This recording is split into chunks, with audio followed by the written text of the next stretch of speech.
All right, we're now joined by Nick Schnabel, Associate Head Coach, Recruiting Coordinator here at Clemson. Thanks for taking the time to talk to us.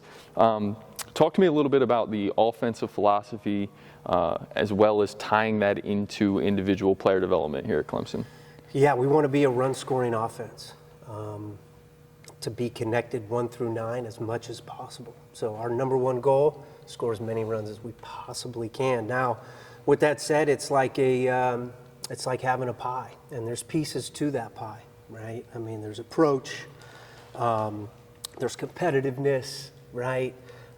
There's the data and things that we're using now in the game. We're our great partner, Maven, has been awesome with that. So there's a lot of pieces to that pie that go into being a run-scoring offense. And then how do you go about kind of deciding, hey, this is what we need to work on today? Talking about, is it approach? Today is about approach. Tomorrow it's about competitiveness and incorporating the data within that. What's kind of the process of building out that routine and those schedules for the hitters? Yeah, so we try to do competitions every single day. Whether it's just in here or it's on the field, we're trying to compete every single day. That was a focus that our staff sat down and wanted to do more of this year. So the competitiveness part is non-negotiable. The other part that we wanted to do more of is approach-wise. We have about 6 different approaches, and we want to be really, really good with that. Now, the data part, I mentioned Maven earlier. We test with them about once a month. And from those tests, whether it be ground force stuff or something within the swing, we're able to kind of take the low-hanging fruit of that and hammer that home every single day. A lot of our guys have a really good routine of early work. And if they can't do it early, they obviously do it late. But that's kind of how we try to attack it. And then how do you go about, I feel like in the game of baseball now we've gotten really good at building the swing, right, and building swingers. But you need them to be able to go out there and do it in-game against high-level pitching. Where's the kind of line or the process of, hey, building a hitter outside of just building someone who has a clean swing and looks good in a cage? Yeah, I think there's some checkpoints and some stops you make along the way. Number one, being on time. Right? Making sure we're getting into a really good position to hit. So those are the things you look at before you even take a swing, right? But I mentioned that competitiveness part before. That's a big piece of it, man. I mean, you're always not going to have your A game, but at the end of the day, it's me versus you, and I have to find a way to compete, right? With whatever I have that day. I might be off a little bit. And maybe we can make some adjustments going into game 2 or game 3 physically, but we got to be able to compete. How much of that then goes into the mental side of things, and how much focus are you then putting into the mental side of being someone who can compete even when you don't have your best stuff? Yeah, it's been a huge, huge part of our program. Literally starting mid-September all the way through fall is our mental game training. We want to give these guys some tools to put in their toolbox because the garbage is going to hit the fan.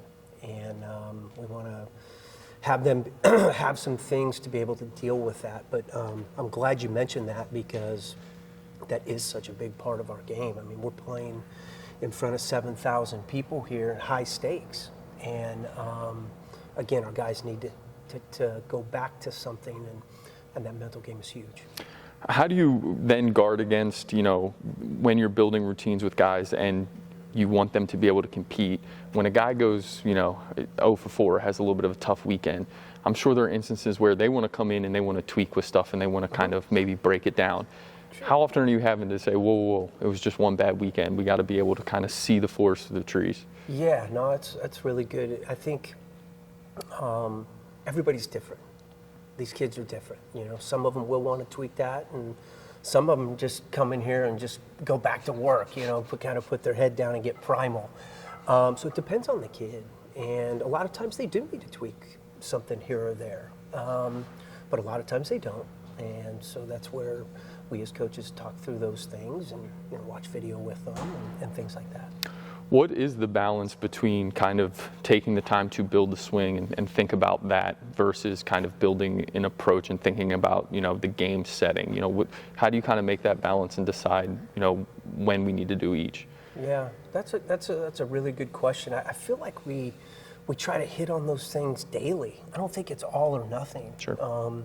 I don't think it's just a day where we're saying, okay, we're just working on our swing. I think we're doing both, and we're trying to incorporate all of those things on a daily basis because all of them are important. You know what I mean? Right. Again, you could have the best swing in the world, but if your approach is off and you're swinging at bad pitches, it doesn't matter.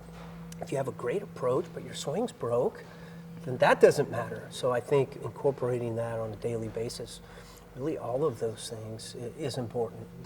What's the key to creating buy-in from the hitter so that they can trust that, hey, what we're working on is what I need to be working on to get to my desired goal? Yeah, I think now with all the data we have, and again with Maven, I think it's not just our eyeballs anymore, right? This is the facts, all right? Sure. And we need to get better in this area, and then here's how we're going to do it. Probably more importantly, but we're not just kind of flipping a coin anymore with that kind of stuff. So, and our kids are great. They want to get better. They want to, reach the highest possible level, and they want to win, and they want to win for Clemson. So that buy-in's been pretty easy. Yep. How do you go about building a dynamic offense? Because we're in kind of an era of baseball where obviously it feels like the long ball is king, but with the stuff that guys are developing on the mound and even maybe just weather conditions on a certain day, you can't live or die by the homer. So you have to, the constant theme you hear is building a dynamic offense, right? Being able to do multiple things.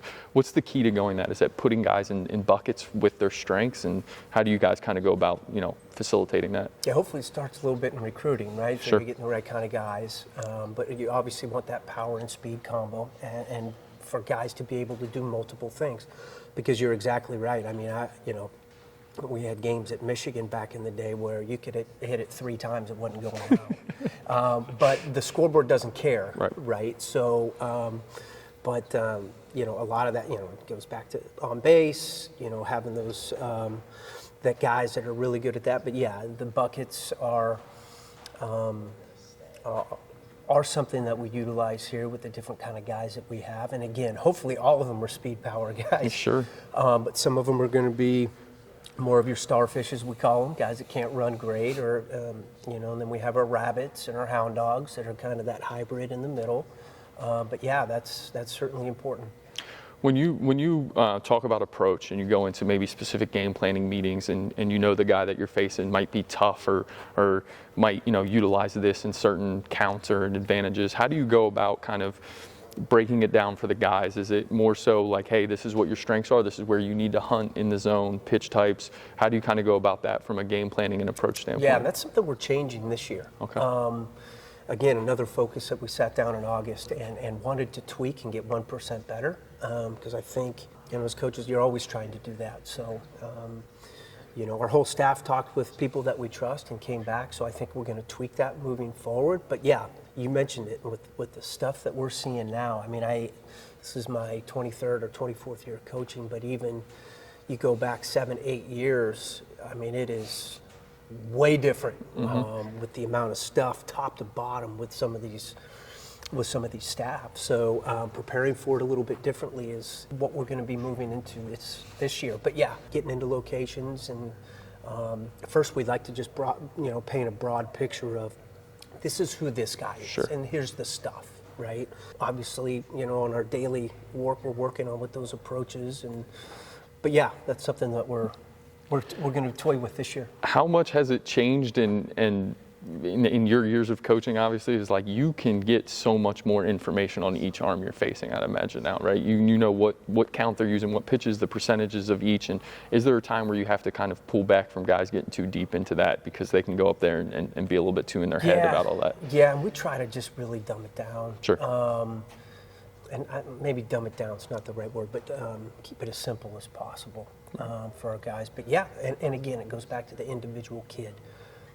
Some are much more curious than others. Some of them grab a bat and say, throw it up there, I'm going to hit it. You know what I mean? So again, but that's part of coaching. And you got to know know who those kids are, what makes them tick, and know when to pull back when you need to and when to give them some more information. So all that's, I think, individual based. Coach, thank you so much for the Yeah, time. appreciate you being here. Thank you. Yep.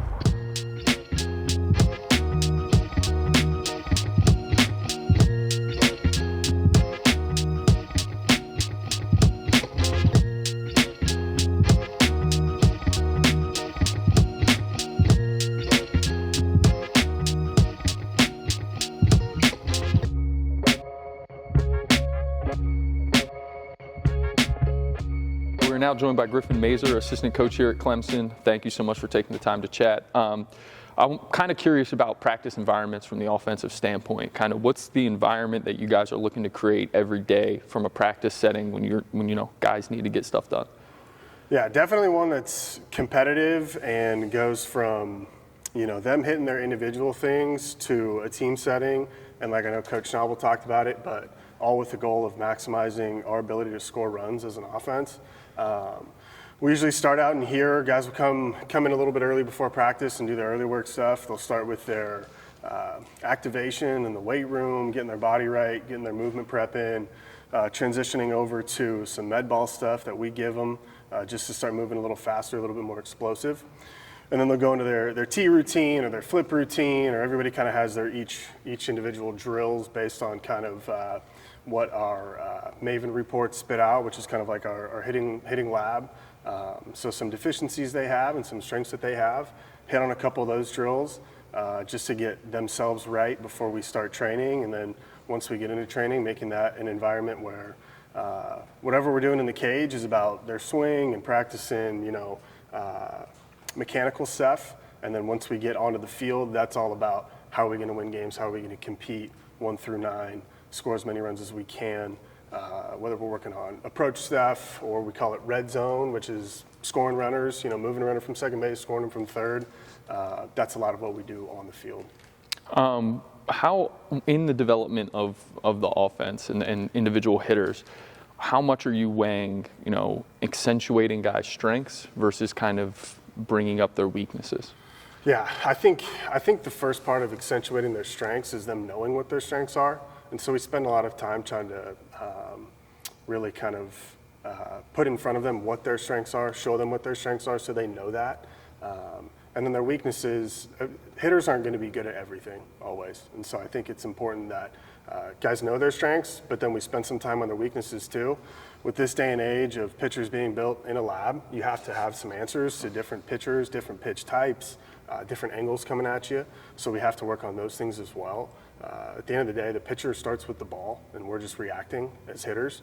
So you have to be able to have some answers in there, and that goes back to the weaknesses. So we're always going to spend time on a guy's strength. If a guy's really good at hitting a 4-seam fastball up in the zone, then we're going to make sure he stays really good at that too. But then we'll program in some stuff too, where he's hitting some low sinkers or some plyo balls or something like that, and really having to feel like he's getting underneath the ball. So it's a little bit of a marriage between both. You talk about how pitchers are built in a lab nowadays and how good the stuff is. See all the different machines in here. How important is it then to build challenging environments within the practice setting for your hitters to prepare them to face the type of stuff they have to today? Yeah, it's really important. I think a lot of that too is just a lot of it's just building confidence before they get into a game that they've seen that stuff, they know what it looks like. We always like to dial up our machines if we're trying to program it for a pitcher, 10% better than whatever it is that our guys are going to see. Coach Bakich loves overtraining, and we really believe in it as a staff. And even if they're coming in here and they're just getting on the eye pitch and we program it where we're facing a pitcher and it's 102 miles an hour instead of 97 miles an hour, then just them tracking balls and doing that yes, no, tracking, yes, I'm swinging, no, I'm not swinging because it's a ball.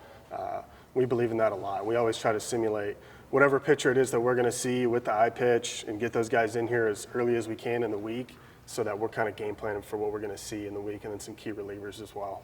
When you're kind of in those training settings where you're facing the 10% better, as you said, of the stuff you're going to see, how important is it to explain to the guys that, like, hey, unlike a normal BP round, 3 out of 10 off the barrel is probably a pretty good round? Yeah, I think that's a great point. A lot of hitting is being able to deal with failure, right? So whether they're in here taking it or whether they're in here swinging, it is important to phrase it to the guys as, hey, success is different off of a machine than it is off of a flip where the ball's moving, 20 miles an hour at you. You should be able to square that up every single time. But off the machine, that's not what we're looking for. Like you said, 3 out of 10 is probably pretty good.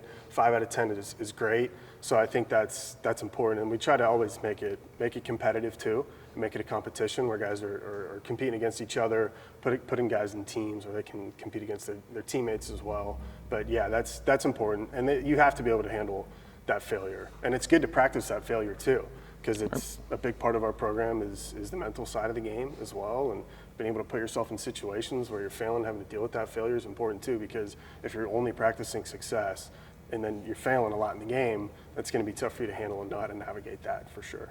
What are some specific other drill sets that you guys are doing other than, the eye pitch and down, and it's specific to the pitchers with, kind of the hack attack usage and setting them up to kind of maybe not fail all the time, but face a more challenging environment? What are some of the specific things that you guys are doing in here to work on it? We love using those Marv balls. Just that helps us with overtraining, especially guys that got a lot of induced vertical break, a lot of ride to their fastballs. We love that. We love using those with the hack attack machines as well. Some other stuff we'll do is we'll just overemphasize angles as well, where if it's a crossfire lefty, we'll set that machine up way offset so that guys are really having to face that, especially if it's a left on left or even left on right, just that really tough angle coming at you. But yeah, we love those. We love the plyo balls, the driveline plyo balls. We use those a bunch. We love the two-headed monster, we call it, with the machine, where you got 2 machines coming at you, 2 different pitches. We've done that a lot this fall. Guys really like challenging themselves with that. But yeah, that's just some of it. And then your heavy bat, long bat, short bat, that kind of stuff for helping build just barrel awareness and all that stuff. How important is it for each guy to kind of develop a routine for early work or late work and kind of knowing what they need to work on and what's the process for you guys and kind of introducing them to maybe the specific things that they need? Yeah, it's great. It's really important for them to have a routine. It's also important for them to not be a kind of a slave to that routine as well, because there's going to be times where we're playing a doubleheader on the road, and maybe we don't know that we're playing a doubleheader on the road till late the night before, and they're going to be able to show up and play. But when they first get here, it's a lot of, hey, what do you like to do? Especially some of our older guys that have had some success other places.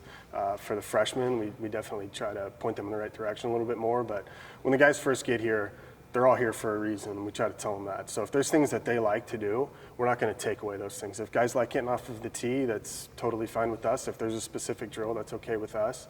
A lot of it is just communicating with them when we do our monthly or every some 6 weeks individual player development meetings, kind of going over what do they like to do in their routine, and then getting them on the mocap in the lab, and then seeing where their swing is really good, where they're deficient, and then kind of programming those drills so that can help them with their routine. And that's where we spend kind of probably the first 2 to 4 weeks kind of figuring out what are these guys really good at, and then what do they need some help, and then programming that for each guy. What is some of the common hurdles or some of the toughest challenges for freshmen when they get in here at 18 and having to be able to adjust to the stuff that they're going to be seeing on a daily basis? Yeah, the physicality is definitely better. I mean, it's as good in college baseball as it's ever been, right? So that's definitely an adjustment.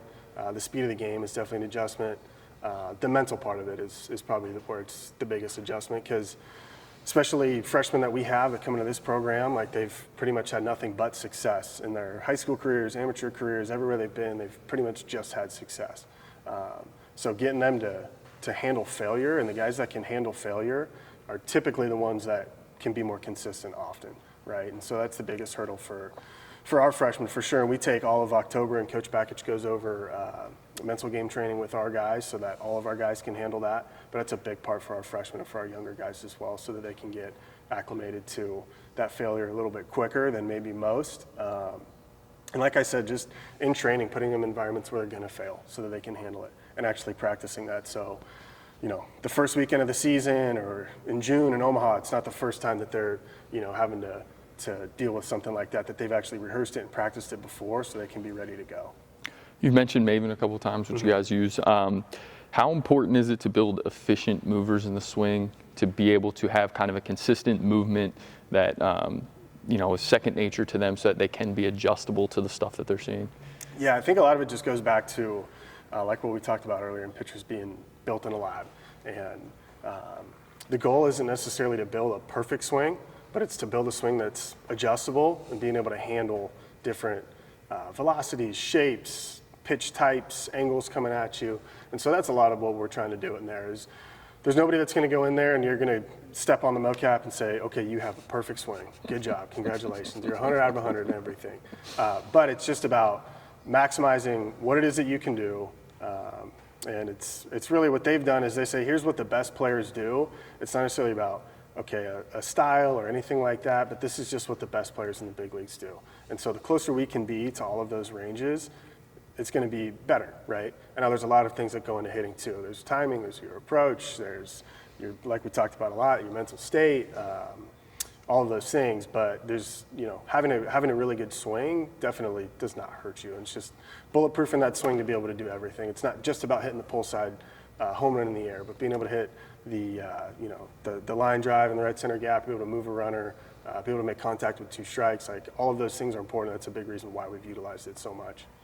How much of it is, like you said, you're building a swing to be adjustable and guard against kind of the different weapons that pitchers use? How much of that is then letting them know, hey, your swing is kind of built to hit this pitch? Maybe it's the trend of the high ride fastball, or this guy can really get to swing. How much of it is then like arming them with that knowledge of, hey, this is what you see well, so maybe in your at-bats or we're facing a guy, this is what you should be attacking? Yeah, that's definitely something that we've gotten into for sure. And a lot of it's just taking the data that we've gotten for guys that have been here a while from their careers here, and then a lot of the fall data that we get from our scrimmages, and taking that and saying, okay, here's where you do a lot of damage in the zone, and there's where we need to be attacking, and that kind of helps us build the approach for each guy, and then in turn for our team of, hey, this is where you hit the ball really well, so let's swing a lot in that area, and then match that up with this is why you hit that pitch really well. And then maybe some areas where you might struggle, and this is why, and we don't want to give up that you hit, maybe the middle down pitch really well, but we can work a little bit more so you're not getting attacked with pitches at the top of the zone for sure. What are some of the pitfalls with all of the data and information that we have in today's game with hitters and kind of all the resources and tools we have to build swings? What are some of kind of the common struggles that guys have with maybe getting information overload, and how do you kind of defense against that? Yeah, information overload is prevalent in today's game. You go on any social media platform and you could find a million different people telling you a million different ways to hit. And at the end of the day, I think it's important to have foundational principles and things that guys know work, and every hitter knows what works for them. That's why we spend a lot of time identifying what guys' strengths are and letting them know what their strengths are, so that they know that, hey, when I go on Twitter and I see this swing or this whatever, like I don't have to do that. So a lot of it is just you can get lost in the data, you can get lost in all of it. I think it's important for us as coaches to be able to know all of this information really well. So when a player comes in and asks you a question of, hey, I saw this, maybe I should do this, of knowing maybe why that's not the best thing for them to do and not the best thing for their swing, for their approach, for whatever it might be. So it's important. I think it's important to marry all of it as well. Like today's player likes the data. They like to be able to hear about swing mechanics and pitch flight, all of that stuff. So I think it's important for us as coaches, maybe 10, 15 years ago, like hitting was coached different. And there's different terminology used, and today's hitters are just a little bit different. Some of them like the old school coaching. So I think it's just important to be flexible as a coach so you can help each guy. Coach Mazur, thank you so much for your time today. Thank you guys, absolutely.